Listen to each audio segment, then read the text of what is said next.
Today we're going to talk about 5 drinks that can help remove fat from your liver. First of all, what is your liver? Your liver is an organ in your body. It's one of the largest organs in your body, and it actually plays an absolutely critical role to detoxify your body, but it does it through your blood. So your blood sends a huge amount of volume into your liver. Your liver actually filters it, and the cells in your liver actually basically clean your blood, remove those toxins, and send it on its way to actually go get more oxygen and nutrients to be pumped out.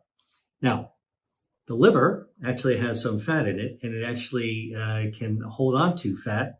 So when you actually have more fat than your body can store, it winds up actually being sent over to the liver. So think about the liver as kind of a storage area for extra fat. And you can just build up there until your body needs that fuel, which comes in the form of fat, and burns it right down. All right. So we're going to come into this a little bit more, but your liver's basically main function is to cleanse and detoxify your body. When you actually eat food, all right, whatever it is, even healthy foods, you're eating your food, you're chewing it, it's going down into your system, you're digesting it, your metabolism, your body's hardwired to take the energy from the food that you've eaten and store it in your muscles, use it in the blood, and anything extra can be stored into body fat. The body fat can store it anywhere. It can store it under your skin, subcutaneous fat. It can store it into the center of your body. Okay, the tube of your body can have fat. It's called visceral fat. A little bit of visceral fat is normal. It's a storage area. A lot of visceral fat is dangerous. It doesn't matter how big you are. You could be real thin and have a skinny tube of your body, but it can be packed with fat. And so then you're active, you're using up the energy, you're burning down the fuel, all right, until it's time to load up again on your fuel. So think of your body like a car. You kind of alternate between going fast, going down a road to do your business, versus looking at the fuel tank and it's low and you got to fill up again. Filling up is like eating. When you eat it, you store it into your fuel tank, all right, just like a car at a filling station. And in the case of your body, energy is actually stored in body fat until you burn it right down. All right. Now, what happens if you actually start to accumulate fat, more and more fat? Well, fat is accumulated in cells called adipocytes. All right. These are special fat cells that you're born with. In fact, it's one of the early cells that forms in your body. And it's critical because adipocytes or fat cells are fuel tanks for your body. Now, unlike a fuel tank in a car, which is made out of metal and very rigid, the adipocyte or fat cell is stretchy. So you can actually take a fat cell, load it up with fat, and it can stretch up to 3 times its size, 300% larger. Think about the liver. If you took the liver and you removed 2/3 of it, okay, cut away 2/3 of it, the 1/3 that's left, actually will grow itself back over a period of months. So liver is highly regenerative. It wants to actually do its thing. That's how important it is in your body. All right. It's a highly resilient organ. So if you got fatty liver and you burn down the fat, you're going to unpack your liver, unburn your liver, and allow it to actually regenerate. If you are on your way to a fatty liver or you want to avoid a fatty liver, you definitely want to actually burn that fat away. All right. And that's really, really critical. So let's talk about the 5 beverages that you can actually drink to unburden your liver by burning away body fat, harmful excess body fat. Beverage number 1, green tea. Here it is again, the ubiquitous green tea when it comes to health. What's in tea? What's in green tea? It's got a polyphenol, a catechin called EGCG, epigallocatechin 3 gallate, EGCG, all right? And you know what EGCG does? It does a lot of things, okay? But in this case, for burning down fat, it activates brown fat thermogenesis. So let me explain this to you. Green tea activates brown fat thermogenesis, and brown fat is kind of special kind of fat in your body. It's good fat. It's not wiggly jiggly. It's not under your arms. It's not under your chin. It's not your muffin top. Brown fat is wafer thin, and it's plastered around your neck, a little bit behind your breastbone, between your shoulder blades, a little bit in your belly. And when brown fat is activated, and green tea will activate, the EGCG will activate the brown fat, what that does is it fires up kind of like a space heater, all right? And when it fires up a space heater, it's going to require energy to create heat. Thermogenesis is creating heat, all right? And in order to create that heat, that energy that brown fat uses is drawn from excess body fat, like visceral fat, all right? So this is actually a way to turn on good fat to burn down bad fat. And it's a way of actually lowering overall excess harmful body fat in your body. Green tea can actually do this. So studies in Iran have looked at women, 70 women, who are coming from a diabetes clinic, and they have metabolic syndrome, all right? Now, this is kind of on your way towards diabetes and otherwise badness due to excess body fat and problems with your metabolisms. So, what are the signs you have metabolic syndrome? High blood pressure, high blood cholesterol, high lipids, high blood sugar, and a large waist circumference. Waist circumference is actually kind of a marker of how much body fat you actually have in a tube of your body, right? So everyone, whether you're a big person or a skinny person, your body and cross-section is a tube, and there's fat that actually grows in the middle of there, right? So what happens when your visceral fat, that's the fat inside the viscera of your guts, what happens when that fat expands? It's going to stretch out your tube. Now, think about that if you had a belt, okay? Belt size at normal, you get excess body fat. Look at that. You got to undo a couple of belt holes in order to be able to buckle your belt, right? So that's why waist circumference is actually a surrogate, a marker of how much body fat, harmful body fat, excess body fat you might actually have. So this study in Iran, it looked at 70 women who were in a diabetic clinic with metabolic syndrome, gave the women 7 ounces of green tea. That's just under a fluid cup of green tea, not very much, in fact. And they gave it to them to drink 3 times a day for 8 weeks. All right. And there's another placebo group that just got lukewarm water. The tea drinkers basically drank their tea, sort of breakfast, lunch, and in the afternoon. And at the end of 8 weeks, the tea drinkers lost 2 pounds, and they also shrank their waist circumference by almost an inch. And that means that visceral fat got burned down. Click, click, click, whoosh. Green tea activates the brown fat. The brown fat burns down the fuel, burns away the fat. And guess what? Your waist circumference shrinks when you're losing excess body fat. This is the kind of thing that you can actually use to unpack your liver, unburden body fat in your liver. But the principles are the same. Fatty liver, you got way too much fat in your body. You can burn it off by eating, by exercising, by motion. You can also eat a little bit less. But if you want a little extra help with beverages, green tea is one of those that can actually help you burn down harmful body fat. Other teas that are also effective, matcha tea. That's the kind of bright green tea that you would actually get at a sushi bar, for example.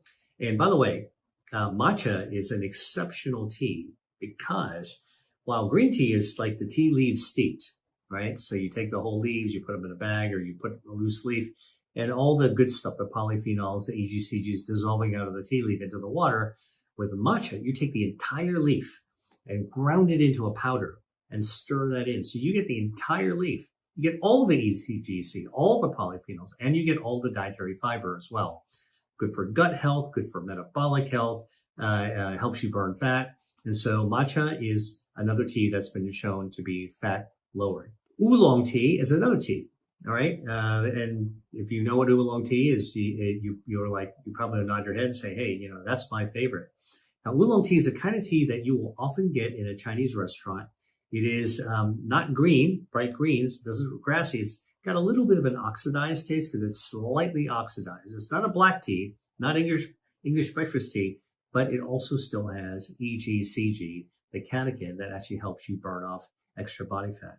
Now, if you want to go dark, all right, English breakfast tea, Earl Grey, that's fine. But you really want to take it to the limit. There is a black tea called Pu'er tea, P-U''ERH, Pu'er tea. Pu'er is a small city in southwest China that originally developed this smoky fermented tea. It's a fermented tea, meaning it's got its own healthy bacteria growing in it. It's dry, all right, for a long period of time. And it was originally used in a trading route. So, these little bricks of fermented tea could travel long distances without spoiling. All right. Well, turns out researchers have found that tea can actually shrink your waistline.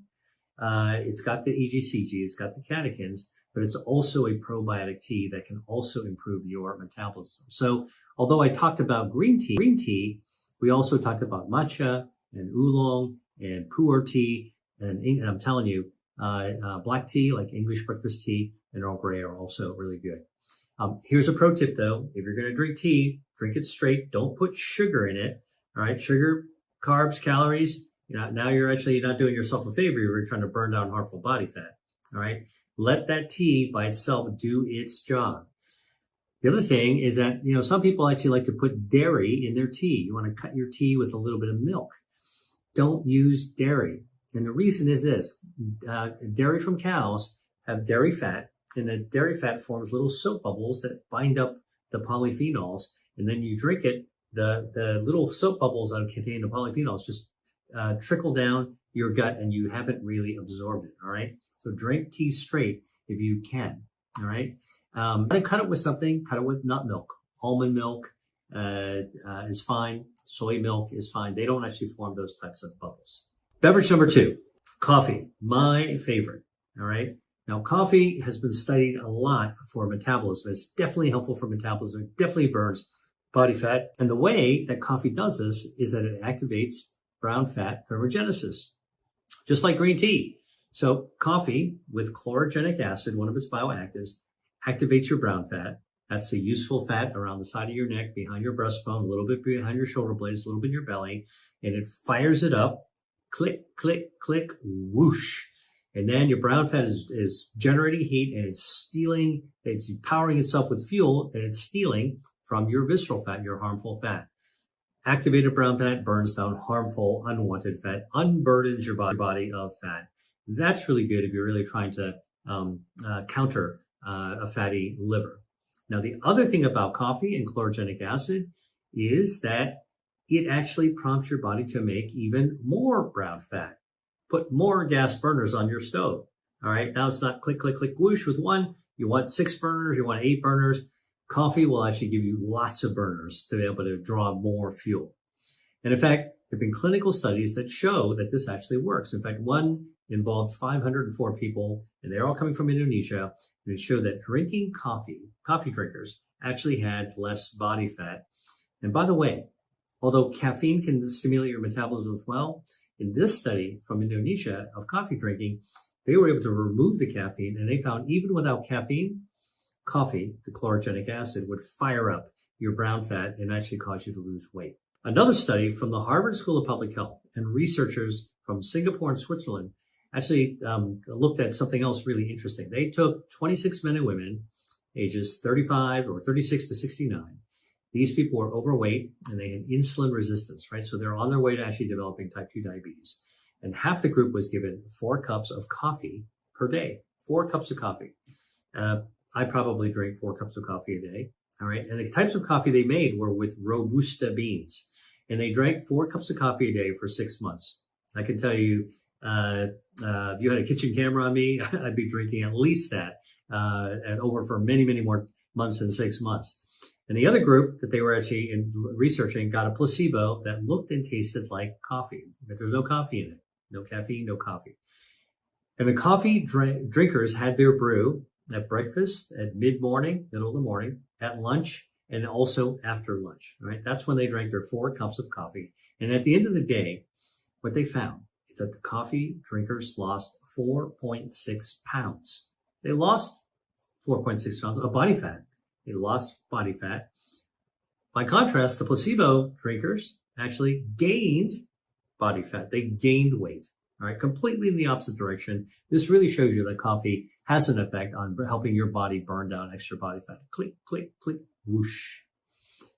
Beverage number 3, tomato juice. Now, listen, I love tomatoes. And when I was a kid, I remember drinking tomato juice all the time. You remember that whole vegetable juice, V8? It's like cut like tomato, and every now and then I'll actually, think about like Bloody Mary mix, right? Tomato juice. Now, tomatoes and their juice contain something called lycopene. Lycopene is a bioactive. a natural chemical, and it's a carotenoid. It helps to make tomatoes and other foods red in color. And tomatoes with lycopene have been shown to activate your, you guessed it, brown fat thermogenesis. All right, you can trigger on brown fat thermogenesis and burn down extra brown fat. In fact, there was a study from Portugal that gave just one ripe tomato to a bunch of young women in grad school before lunch to eat every day for like 30 days. And guess what they found? That nothing else changed, just giving that one tomato would cause them to lose body fat, and they would lose their visceral fat, their waist size would actually shrink a little bit, and all of their metabolic parameters would increase. So just like all the other foods I talked about, the beverages, green tea, coffee, tomato juice will actually do the same with the lycopene from tomatoes. Now, research from China have looked at 25 women who were normal weight, and what they did is they gave 1.2 cups, all right, 1.5 cups of tomato juice to drink every day for 8 weeks, all right? So think about this as a breakfast tomato juice. A cup is a little bit more than a cup, not very much. And at the end of the study, guess what? They found these women actually lost weight, shrank their waist circumference. And when these researchers looked at the blood of the tomato juice drinker, they actually found that there was also a decrease in the inflammatory marker. In this case, the inflammatory marker is called MCP1. M is in Michael, C is in Charlie, P is in Peter, -1. MCP1 went down. That's an inflammatory marker. And by the way, excess body fat is inflammatory. So this is another example where body fat went down. You measured it in weight. You measured in waist circumference. You measured it in the inflammatory marker associated with fat as well. And that was just a little bit more than a cup a day of tomato juice.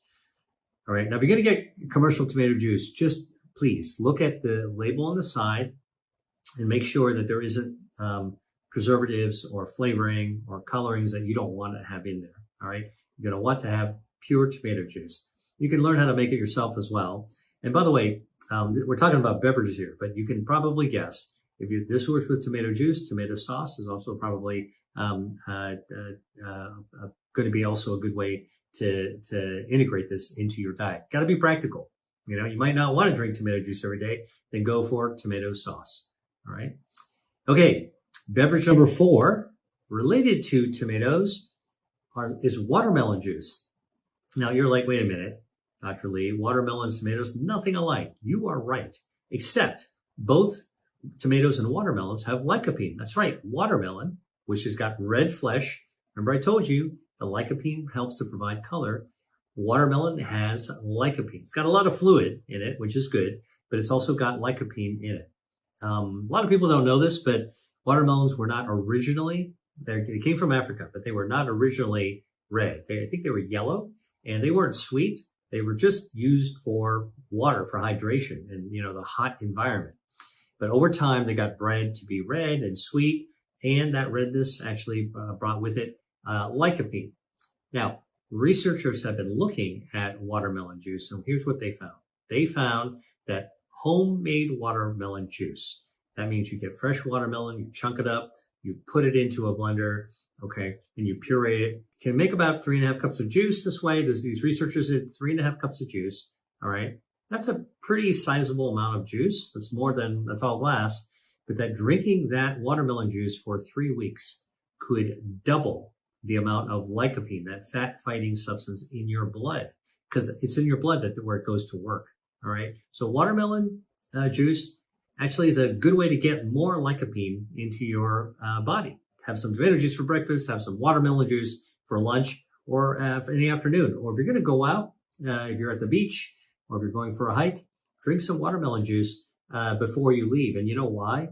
Because the watermelon juice has powerful antioxidant properties. And if you're going to go out into the sun, if you have a glass of watermelon juice a couple of hours before you go out, it will actually protect your DNA from the damage from the ultraviolet radiation that you go out on the beach, right? So here's a simple thing. Just have some, you want to hydrate anyway.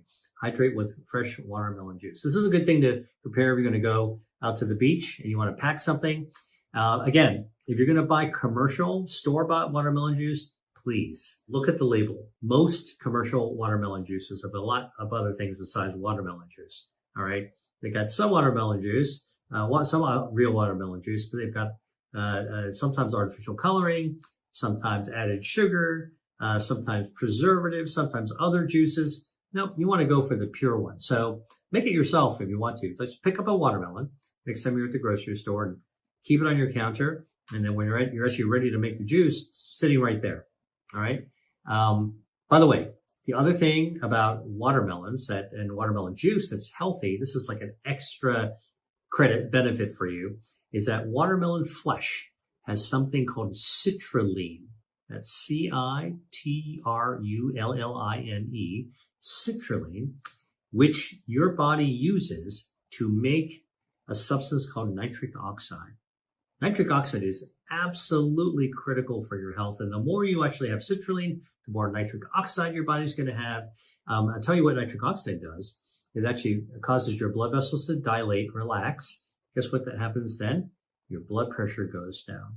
And the other thing that nitric oxide does is it actually helps to pave and maintain your blood vessels. So the fifth beverage is drinking water. All right. Drinking water is the most popular beverage in the world. Number 2 is tea. Number 3, I think, is coffee. All right. And clinical studies have taken a look at what happens when you drink water. It's more than you think. Like, water is good for hydration. All right. But it turns out that if you actually drink water, a couple of things happen. First, it stretches your stomach out when you're drinking water before a meal. And when your stomach's stretched out, it sends a signal to your brain, hey, we're kind of filled up here, so don't get too hungry. So you can actually blunt your appetite just by drinking water before a meal.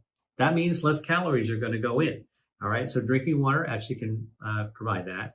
The other thing that's really interesting is that drinking water triggers thermogenesis. Now, this has been studied. We believe that it's because there's temperature sensors that are in our stomach. So you drink water, glug, glug, glug, goes down into your stomach. It's sitting in your stomach. Guess what? Water tends to be cool or cold. It activates the temperature sensors in your stomach, and all of a sudden your body goes, whoa, near my core, I got cold water. I got to fire up. I got to fire up to heat it up because I don't want to have a cold core. What does that firing up mean? All right.